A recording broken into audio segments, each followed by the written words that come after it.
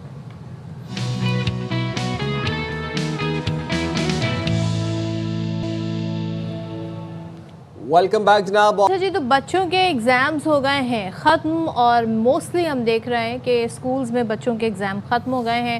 دوسرے یہ کہ عید بھی سر پر آ گئی ہے, تو اب تو جناب ٹائم آ گیا ہے. بہت سارے بچے ہم دیکھیں گے کہ وہ بھی بڑے شوق میں جاتے ہیں کہ ہم نے جانور خریدنا ہے, ہم نے اپنی پسند کا جانور خریدنا ہے. تو گہما گہمی اب شروع ہونے والی ہے. اتنے ایکسائٹیڈ ہیں بچوں کا تو بس چلے وہ منڈی میں ہی جا کے سو جا کریں. جتنی ایکسائٹمنٹ میں دیکھتا ہوں اس وقت پورے ملک میں ہے بچوں کے اندر, کیونکہ چھٹیاں بھی ہوئی ہوئی ہیں, اوپر سے عید قربا بھی ہے, اور بچوں کو چاہیے کیا تھا. تو پشاور ہی چلتے ہیں, آپ کو وہاں پر کیا گہما گہمی ہے, جانور کس نے خریدے جا رہے ہیں, منڈیوں میں بیوپاری کے ساتھ ساتھ خریدار بھی اتنی ہیں یا نہیں ہے. صورتحال جانیں گے ہم نواب شیر سے. بتائیے نواب شیر. جی بالکل, پشاور میں عید قربا کے لیے مویشی منڈیاں سج چکی ہے اور شہر کے مختلف علاقوں میں جو ہے وہ اس وقت منڈیاں قائم کی گئی ہے, اور پنجاب سے جو ہے وہ بہت سارے جو قربانی کے جانور ہے پشاور کی منڈیوں میں لائے گئے ہیں, لیکن خریدار نہ ہونے کے برابر ہے.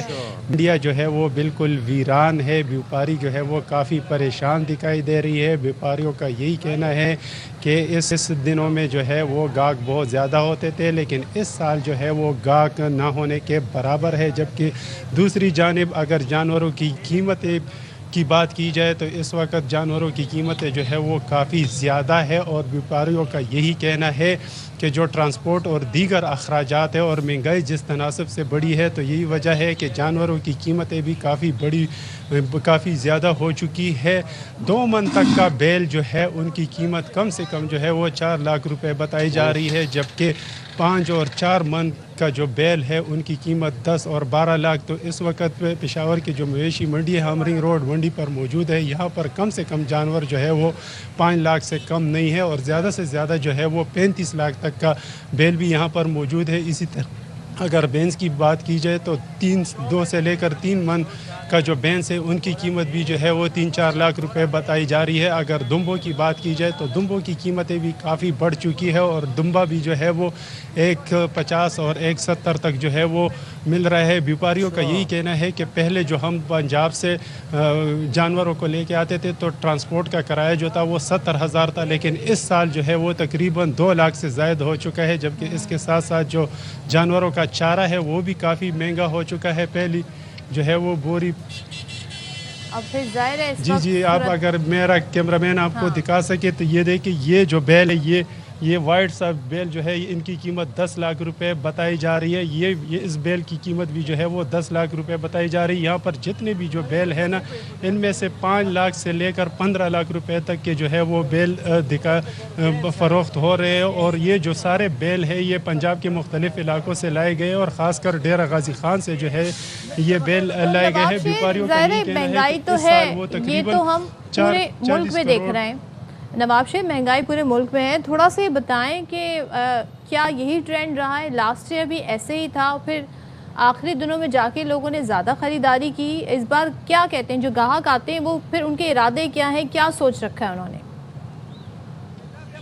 جی بالکل, پچھلے سال بھی ہم اسی منڈی میں موجود تھے اور پچھلے سال بھی جو ہے یہی صورتحال تھی, کیونکہ جانوروں کی قیمتیں جو ہے وہ پچھلی سال بھی کافی زیادہ تھی اور ان دنوں میں جو ہے وہ تھوڑا بہت رش ہمیں دیکھنے میں نظر آ رہا تھا. لیکن اس سال جو ہے وہ کافی کم ہمیں نظر آ رہا ہے. اکا دکا جو ہے وہ ہم گاہک دیکھ رہے ہیں اس وقت منڈی میں. اور کیونکہ آج جمعے کا دن بھی ہے اور پشاور میں جو ہے بہت سارے لوگ اس طرح ہوتے ہیں کہ وہ جمعے کے دن چھٹی کرتے ہیں اور پھر خاص کر وہ منڈیوں کا رخ کر دیتے ہیں. لیکن اب ہم یہاں صبح سے یہاں پر موجود ہے, لیکن ہمیں اکا دکا جو ہے وہ گاہک نظر آ رہے ہیں. اور بیپاریوں کا بھی یہی کہنا ہے کہ پچھلے سال کی نسبت اس سال جو ہے وہ گاہک بہت کم نظر آ رہے ہیں. لیکن بیپاریوں کا یہی کہنا ہے اور ان کو امید ہے کہ جو دن قریب آتے جائیں گے عید قربا کے تو گاہک بھی زیادہ ہوں گے اور جو خریدار ہے وہ رش کافی بڑھ جائے گا منڈیوں میں. لیکن اس وقت جو ہے وہ منڈیاں کافی ویران نظر آ رہی ہے اور قیمتیں بھی جو ہے وہ کافی زیادہ ہے. جبکہ بیپاریوں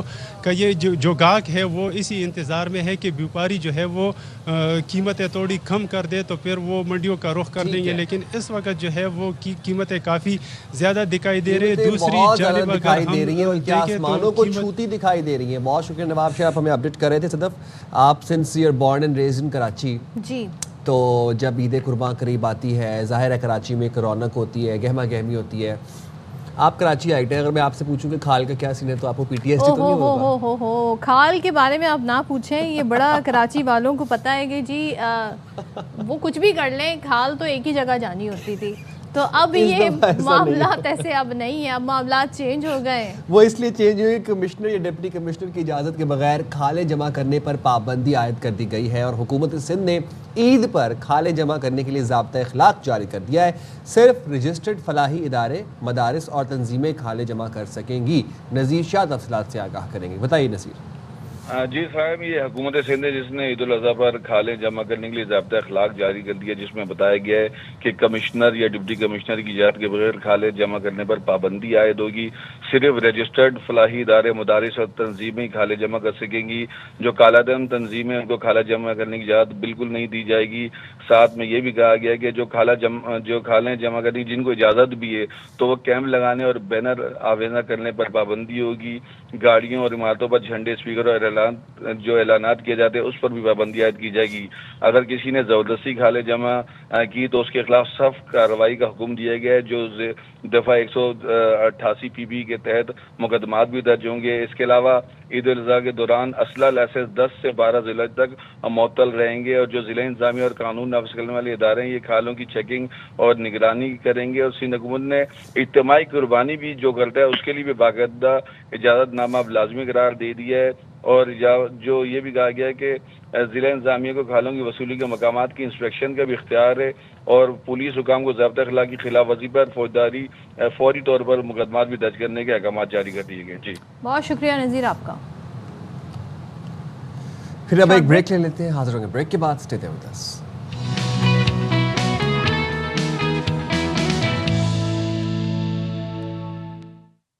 ویلکم بیک ونس اگین. اور اس ٹاپک پر جب ہم بات کرنے جا رہے ہیں, اس وقت بڑا ایک کہتے ہیں نا ایک ایپیڈیمک صورتحال بن گئی ہے. میں right for using this word, یعنی کہ اگر میں ویسٹ کی بات کروں وہاں پر جی تنہائی کا شکار بہت زیادہ لوگ ہیں. اور ہمارے یہاں ایک بڑا زبردست, اگر ہم دیسی اپنے گھرانوں کی بات کریں, جوائنٹ فیملی سسٹم ہے, پھر فیملی کو بڑا پریفر کیا جاتا ہے. لیکن کچھ حد تک ہم دیکھ رہے ہیں بیکاز آف دیز گیجٹس جو ہیں, ہم بھی اپنے گھروں میں ہوتے ہیں لیکن سب کے ہاتھ میں موبائل فون ہوتے ہیں, سب نے اپنے اپنے کونے سنبھالے ہوئے ہوتے ہیں. آپس میں وہ کمیونیکیشن، وہ انٹریکشن کھانے کی ٹیبل پر وہ نہیں ہو پا رہا ہے. تو آج ویسے بائی دا وے اتنی تمہید جو میں نے باندھی وہ اسی باندھی ہے کہ آج فیملی ڈے سیلیبریٹ کیا جا رہا ہے. اور دیکھیں فیملیز صرف گھروں میں نہیں ہوتی ہیں، دفاتر میں بھی ہوتی ہیں. ہم جیسے کہ اب پوری باخبر سویرا ARY نیوز ایک فیملی ہے. ہم شاید اتنا ٹائم اپنے گھر والوں کے ساتھ نہ اسپینڈ کرتے ہیں جتنا ہم دفتر میں کرتے ہیں. ہم ایک دوسرے کے ساتھ بات چیت بھی کرتے ہیں، دل ہلکا کر لیتے ہیں. So we are a family at ARY as well. اور یہی چیز جو آپ لوگ دیکھنا پسند کرتے ہیں ہم آپ کو دکھاتے بھی ہیں. تو جناب آج ہم بات اس لیے کر رہے ہیں فیملی ڈے کے حوالے سے کیونکہ آج ورلڈ فیملی ڈے سیلیبریٹ کیا جا رہا ہے. پاکستان سمیت دنیا بھر میں یہ دن منایا جا رہا ہے. ماں باپ، شوہر بیوی، بچوں، دادا دادی، grand parents, great grand parents, یہ ان رشتوں کی اہمیت کو اجاگر کرنے اور ان کے حوالے سے لوگوں کو اویئر کرنے کا دن ہے. بھائیوں، قرابت داروں کے خاندانوں کی فیملیز شمار کیا جاتا ہے اس میں. اچھا فیملی ایک انسٹیٹیوٹ ہے اور انسٹیٹیوٹ وہ پاکستان میں تو اس طرح سے بن گیا کیونکہ ہم نے وہ اس کو بڑا ایکسپینڈ کر دیا ہے اور ہماری فیملی انسٹیٹیوٹ میں بہت سے لوگ آ جاتے ہیں. So yes we are lucky to have this institute in our social construct. آپ کی فارمل ایجوکیشن تو آپ کے اسکول، کالج، یونیورسٹی سے ہو جاتی ہے، لیکن جو آپ کی تربیت ہے، جو ویلیوز ہیں، جو اقدار ہیں، وہ آپ اپنے بڑوں سے سیکھتے ہیں کیونکہ وہ نسل در نسل جو ہے اس کو منتقل کیا جاتا ہے. تو لیکن آج کل بڑی ڈسٹرپشن بھی ہو رہی ہے. لوگ ہم دیکھ رہے ہیں ینگ جنریشن ہمیشہ سے ہی ہر زمانے کی جو ینگ جنریشن ہوتی ہے اس کے اندر تھوڑی ریبیلیسنس ہوتی ہے. لیکن کیا پاکستان میں فیملی سسٹم اتنا ہی انٹیکٹ ہے جو کہ ایک آئیڈیلی ہونا چاہیے، یا یہاں بھی ہم وہی کلچر آتا ہوا دیکھ رہے ہیں جو باہر کنٹریز میں اس وقت ایک پینڈیمک اور ایپیڈیمک بن گیا ہے؟ بات کر لیتے ہیں. ہمارے ساتھ موجود ہے پیرنٹنگ ایکسپرٹ، موٹیویشنل اسپیکر امرین عسکری صاحبہ. Thank you so much Amreen join کرنے کے لیے. ذرا یہ بتائیے گا کتنا امپورٹنٹ ہے ایک شخص کے لیے اس کی ذہنی اور جسمانی صحت کے لیے فیملی کا ہونا، انٹریکشن ہونا، اپنا دل ہلکا کر لینا اور یہ پتہ ہونا کہ آپ کے پیچھے آپ کا خاندان ایک سپورٹ سسٹم کے طور پر آپ کے لیے موجود ہے. جی السلام علیکم سب سے پہلے، اور بہت شکریہ آج کے بڑے امپورٹنٹ دن پہ بلانے کے لیے مجھے. صدر جیسے آپ نے شروع میں بڑا اچھا انٹروڈکشن دے دیا فیملی سسٹم کا کہ جو ہماری فیملی یہاں پر ایک سسٹم ہوتا تھا ایک زمانے میں کہ جہاں فیملیز رہتی تھے، اکٹھے مل کے رہتے تھے اور ایک ویلیوز بھی تھی، ایک دوسرے کی رسپیکٹ بھی تھی اور مشترکہ فیصلے بھی ہوا کرتے تھے. اب وقت کے ساتھ ہمارے ہاں بھی پاکستان میں بھی ایک ایسا سسٹم آ گیا کہ لوگ اب اکیلے رہنا شروع ہو گئے ہیں. جو فیملی سسٹم تھا، اسپیشلی اگر میں جین زی کی بات کروں تو جین زی جیسے آپ نے کہا کہ ہم اپنے آفس میں ہوتے تھے میں ایک فیملی بن جاتے. اسی طرح سے جین زی کا یہ ہے کہ وہ اپنے فرینڈس کو اپنی فیملی کہنا شروع ہو گئے ہیں اور جہاں پہ وہ کام کرتے ہیں اس کو فیملی کہتے ہیں. لیکن جو ایک اصل فیملی ہے، جو آپ کا سپورٹ سسٹم ہے، جنہوں نے آپ کو ایموشنلی بھی ہیلپ کرنا ہے اور آپ کو ہر لمحے ہر قدم پہ آپ کو سپورٹ کرنا ہے، وہ کہیں پیچھے ہو گئے. اب اس میں امیجیٹ فیملی جو ہے آپ کے اپنے بہن بھائی ہیں، آپ کے ماں باپ ہیں، ان کے ساتھ تو ہمارا انٹریکشن پھر بہتر ہے. لیکن جو باقی فیملی ہے جس میں دادا دادی بھی آتے ہیں اور باقی ریلیٹیوز آتے ہیں، ہم ان سے کہیں بہت دور ہو چکے ہوئے ہیں. اس کی بہت سی وجوہات ہو سکتی ہیں کہ ہم جس طرح سے اب اپنا ہمارا ایک روبوٹک سسٹم بن گیا ہے، ہم لوگ سب بہت بیزی ہوتے جا رہے ہیں، ہمارے پاس دن سے رات تک ٹائم نہیں ہوتا زیادہ، تو ہم بہت امیجیٹ فیملی کو ہی ٹائم دے پاتے ہیں یا اپنے فرینڈس کو یا اپنے کولیگس کو. تو جو ہمارے ریلیٹیوز تھے جن کے ساتھ ہم لوگ بڑی سیلیبریشنز کیا کرتے تھے، اب وہ کہیں پیچھے چلے گئے. اب ان سے صرف اوکیجنلی ہی ملا جاتا ہے، عید تہوار پہ مل لیا جائے گا، کوئی شادی ہو جائے وہاں مل لیا جائے گا. تو اس لیے یہ سسٹم جو ایک مشترکہ ایک خاندانی سسٹم ہوتا تھا اب وہ کہیں دور جاتا جا رہا ہے. اگر آپ آج کل کے زمانے میں دیکھیں کہ بچے بیٹھے ہوئے ہیں ایک جگہ، لیکن آپ کو بھی پتہ ہے کہ ہم سب موبائلز یوز کر رہے ہیں. ٹھیک ہے، موبائلز کے تھرو ہم امریکہ میں تو بات کر رہے ہیں، ان سے تو ہم بہت کلوز ہو گئے، لیکن جو ہمارے ارد گرد کے سب لوگ بیٹھے ہوئے ان سے ہم دور ہوتے جا رہے ہیں. امرین if you can hear me basically yes I just wanted to ask you something کہ یہ جو ابھی آپ بات کر رہی ہیں کہ فیملیز جو امیڈیٹ فیملی ہے ان کے لیے ہی بہت مشکل سے وقت نکلتا ہے، کیا جو ینگر جنریشن ہے وہ فیملیز سے دور اس لیے ہوتی جا رہی ہے کیونکہ there is a communication gap, there is a education gap, there is a opinion gap, opinions match نہیں کرتے بہت سی چیزوں پہ، کیا یہ بنیادی وجہ ہے اس دوری کی؟ جی یہ وجہ ہو سکتی ہے، بلکہ میں کہوں گی کہ ایکچولی یہی وجہ ہے. ہماری جو نسل ہے، ہماری جو جین زی ہے، الفا ہے اور آگے جو بیٹا آ رہی ہے، وہ بیسکلی موبائلز کے تھرو ساری انفارمیشن لے رہی ہے. اب ایکچولی ان کو ضرورت نہیں پڑتی کہ وہ ہمارے ارد گرد جو لوگ بیٹھے ہوئے ان سے کوئی انفارمیشن لیں، یا تو ان کے پاس جو ان کی امیجیٹ فیملی میں ماں باپ ہیں، دادا دادی چچا، وہ بہت اپ گریڈڈ ہوں، ان کے پاس وہ نالج ہو جو آج کل کے بچوں کی ریکوائرمنٹ ہے. کیونکہ ہمارے بچے اب بہت زیادہ پرانی باتوں پہ نہیں جاتے, وہ کہتے ہیں یہ آپ کے زمانے میں ہوتا تھا. ہمیں چاہیے کہ ہم اس زمانے میں رہتے ہوئے ان کے انٹرسٹ کی بات کریں اور اس میں رہتے ہوئے ان کی ویلیوز کو لے کر چلیں. تو آئی ہیو سین کہ جن کے ساتھ آپ کا اچھی کمیونیکیشن ہے, جن کو ہم ٹائم دے رہے ہیں, جن کی ہم عزت کر رہے ہیں, کیونکہ دیکھیں بچے کی ریکوائرمنٹ کیا ہے کہ اس کو اگر ٹائم دیا جائے, اگر اس کو رسپیکٹ گھر میں ملے, اسی طرح کا ایک فرینڈشپ ماحول ملے, تو وہ گھر میں بھی رہنا پسند کرتا ہے, وہ آپ سے بات کرنا پسند کرتا ہے. لیکن کہیں نہ کہیں ہم سب مصروف ہیں. آپ فادر آئیں گے, وہ بیزی ہیں, وہ ٹائم نہیں دے رہے, مدر گھر کے کاموں میں بیزی ہے. اب آج کے بچہ تو یہ فاسٹ آپ کہتے ہیں ٹریک دنیا میں چل رہا ہے, ہم ان بچوں کو دنیا سے باہر آ گیا. قصوروار بھی نہیں ٹھہرا سکتے امبرین, اس لیے کہ جب یہ جو ایج ہوتی ہے نا 3 سال سے لے کے آن ورڈ ٹل 10 to 12 ایئرس, یہ بڑی بنیادی ایج ہوتی ہے جس میں اگر ہم بچوں کو ٹائم نہ دیں. آج کل پیرنٹس خود ہی بچوں کو موبائل فون پکڑا دیتے ہیں تاکہ انہیں بھی موبائل فون یوز کرنے کا ٹائم ملے. تو یہ والی جو ٹائم ہے جب یہاں پہ بچہ بگڑ جاتا ہے اور جب بڑے ہو کر وہ ریبیلیس ہو جاتا ہے, تو یہ سوچا جاتا ہے یہ ایسا کیوں ہے, یہ ایسا کیوں کر رہا ہے. تو آئی تھنک پیرنٹس کو اپنا رول ادر دین ٹیکنالوجی یہ بھی دیکھنا ہوگا کہ وہ بچے کی اپ برنگنگ کیسے کر رہے ہیں. میں آپ سے صدف بالکل ایگری کرتی ہوں. بینگ اے پیرنٹ ایکسپرٹ, میں پیرنٹس کو آج کل یہی بتا رہی ہوں کہ دیکھیے آپ لوگ جو اپنا ٹائم سیو کرنے کے لیے ہم بچوں کو جو موبائلز دے رہے ہیں, ہمیں لگتا ہے کہ وہ بچہ خاموش ہو کے بیٹھا ہے اور وہ انگیج ہے کہیں نہ کہیں. آپ کو یہ نہیں پتا کہ وہ آپ سے کتنا دور ہوتا جا رہا ہے, اور آپ کو نہیں پتا کہ وہ سوشل میڈیا کے تھرو کون کون سی چیزیں دیکھ رہا ہے, وہ کیا انفارمیشن لے رہا ہے, اس کی کس طرح سے ویلیوز اور کس طرح سے اس کی اپ برنگنگ ہو رہی ہے. تو اس چیزوں کو اب ہمارے پاس اب ٹائم ہے, ہمیں اس چیز کو بدلنا ہے, کیونکہ آگے جو وقت جا رہا ہے بہت ڈیفیکلٹ آنے والا ہے. بچے ماں باپ کیا کسی کو ویلیو نہیں کر رہے. اب ہم نے وہ ٹائم اور وہ ویلیوز دوبارہ انٹروڈیوس کروانی ہے اپنے بچوں کو. اس کے لیے ہمیں یہ کرنا پڑے گا کہ ہمیں ایک اسپیشل ٹائم, جس کو کوالٹی ٹائم کہتے ہیں, ہمیں اپنے بچوں کے ساتھ گزارنا ہے. ان کو لے کر جانا ہے فیملی میں کہ دیکھو یہ ہمارے آپ کے دادا ہیں, یہ ہماری فیملی ہے, یہی آپ لوگوں کے سب سے کلوزسٹ ہیں اور مشکل وقت میں یہی لوگ کام آنے والے. لیکن ایکچولی ایسا ہو نہیں رہا. میں نے بہت سے لوگوں کو دیکھا ہے کہ مستقل بچہ 2-3 گھنٹے اپنے ٹیب سے آنکھیں نہیں اوپر اٹھاتا, اور پیرنٹس خوش ہیں کہ چلو وہ کھا بھی رہا ہے, وہ اسی طرح سے ہمیں تنگ نہیں کر رہا. Actually parents are happy for that. لیکن آپ دیکھیے کہ آٹزم کے بچے آج کل بہت آتے جا رہے ہیں, ان کی کمیونیکیشن ختم ہو گئی ہے, بہت سی پرابلمس بچہ فیس کر رہے ہیں.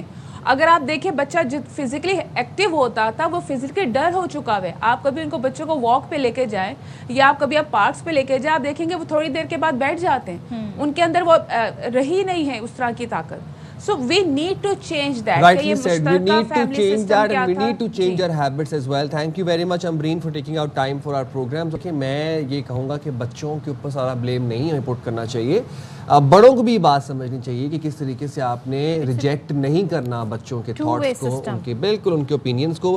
ریجیکشن جو ہے وہ ریبیلیس بناتا ہے بچوں کو, اور جب یہ کہا جاتا ہے کہ تمہیں کیا پتا ہو, تم فون میں لگے رہتے ہو, تمہیں فون نے خراب کر دیا ہے, ہمیں زیادہ پتہ ہے, یہ چیزیں جو ہے نا بچوں میں ریبیلین کریٹ کرتی ہیں. لیکن جب ہمارے ٹائم میں تو بھائی وہ جو ایک فلائنگ ڈرون جو ہماری دیسی اماؤں نے ایجاد کیا تھا وہی کافی ہوتا تھا. تو وہ جو ہے اب چیزیں آگے بڑھ گئی ہیں, اب اوپینینز اور اب لیکن نہیں تھوڑی بہت جو کہتے ہیں نا بچوں کو روک ٹوک. اب میں دیکھتی ہوں اکثر بیشتر بچے کسی کے گھر جاتے ہیں, کوئی ایسے کام کر رہے ہوتے ہیں, کسی کوئی چیز ایسی اٹھا رہے ہوتے ہیں, پیرنٹس روکتے نہیں ہیں بلکہ وہ برا مانتے ہیں کہ جو ہمارا ہوسٹ ہے اس نے اس چیز کو پوائنٹ آؤٹ کیوں کیا. تو یہاں سے آپ اپنے بچوں کو بگاڑ رہے ہیں. Parenting is very important. Moving forward, چلیں اپنا بہت سارا خیال رکھیے گا, گرمی بھی ہے اور آپ لوگوں نے جا کے جی جانور کی خریداری بھی کرنی ہے, تو بہت ساری چیزیں دھیان رکھنا ہے, اور ساتھ میں انجوائے بھی کیجیے گا. اللہ حافظ. پاکستان زندہ باد. پاکستان زندہ باد.